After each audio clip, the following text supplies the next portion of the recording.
Oh, honey, ooh, it was a doozy. Help! Help!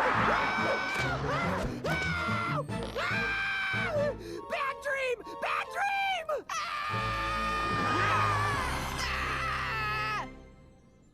Phew. I guess it was all just a dream. Welcome to Mark 6 Productions. In today's video, we're going to go over the history of Jimmy Neutron's Nicktoon Blast.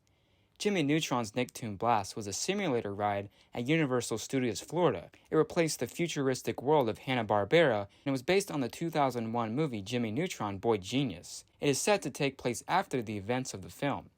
The storyline revolved around Ooblar from the Yokian planet that stole Jimmy's newest rocket creation, the Mark IV.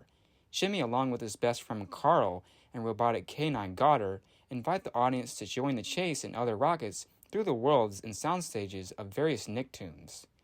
On March 14th of 2011, Universal announced that the attraction would begin operating on a seasonal schedule starting on April 1st of 2011. It would operate for limited amounts of time throughout the spring and summer seasons before it closed on August 18th of 2011.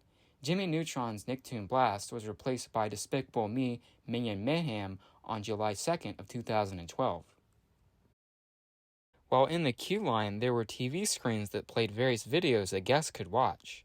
These included the rules of the attraction, given by Nicktoon's character, clips from various Nicktoon shows, Nickelodeon IDs, and a sneak peek preview of the ride via clips from the original Jimmy Neutron movie. For the final months of the ride's operation, some of the Nicktoons clips would be swapped out with music videos for currently airing Nickelodeon shows such as Victorious and Big Time Rush. After a Universal Studios crew member directs riders into a briefing room, Jimmy Neutron welcomes the riders with the help of Carl Wheezer, where he unveils his new invention, the Mark IV rocket.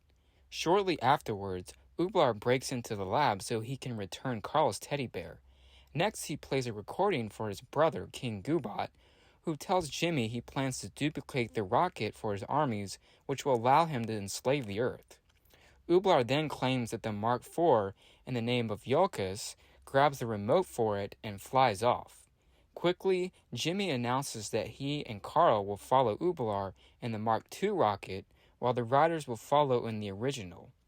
He assures everyone that he will safely pilot the riders by remote, right before it short circuits and causes a blackout. The pre-show then ends, and a crew member ushers the riders into the rockets and delivers them to the safety instructions. The ride starts as Carl nervously counts down from 10 for the launch to begin the ride, but then Jimmy interrupts him by starting the rockets and leaving the lab.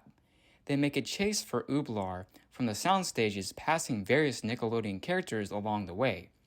Ooblar then leads them through the Hillwood, then to the Rugrats home, with the Mark I rockets almost running into Angelica by accident.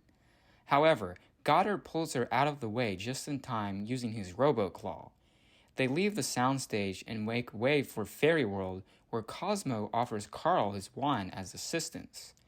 The dumbstruck Carl accidentally poofs Ooblar away, so Wanda poofs the rockets to the Yokian planet, sending the rockets crashing through the capital.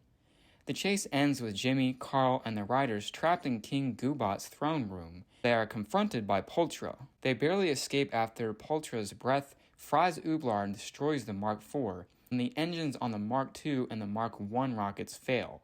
Carl then uses Cosmos' wand and poofs everyone back to Earth. There they plummet into Bikini Bottom. SpongeBob mistakes the Mark II for a jellyfish. He ensnares Jimmy in his jellyfishing net, blinding the pilot and sending everyone crashing through the downtown, ending with the Mark II and the Mark I rockets going through a drainage pipe leading to Jimmy's lab. Just when everyone thinks they're safe, King Goobot barges in, trapping Jimmy and using the pilot to remote the ride vehicles to the chicken dance. Carl, realizing that he still has Cosmos' wand, sends out a laser beam that blasts over the rides and cracks the king. The ride ends with Carl poofing up a bunch of llamas and Jimmy wishing everyone farewell. Although the Jimmy Neutron ride is no longer in operation at Universal Studios, it was a great experience for the time that it existed in. What made it different from other rides was that it combined other IPs into one attraction in a comical and different way. Jimmy Neutron's Nicktoon Blast was a truly unique experience and is an example of Universal's creative ability.